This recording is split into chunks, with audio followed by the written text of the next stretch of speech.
So, paano ba burahin ang page mo? So, ganito lang. So, dito ka lang sa 3 line. So, i-click mo siya.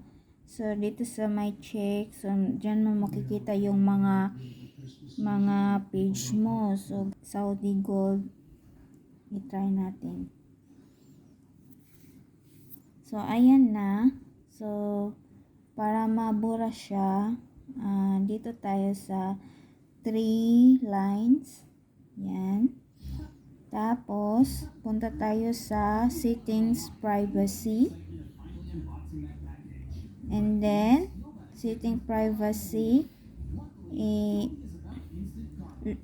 i-click mo yung settings. So, hanapin mo yung access control. Ito. Access control. So, deactivate page or delete page. So, delete page ang anuhin natin. Tapos, continue.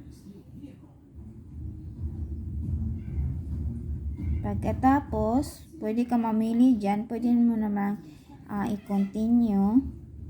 Tapos, scroll ka, continue. Ilagay mo yung password. So, i-continue na lang natin.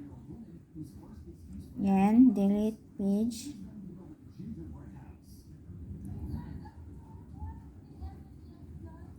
So, ayan na.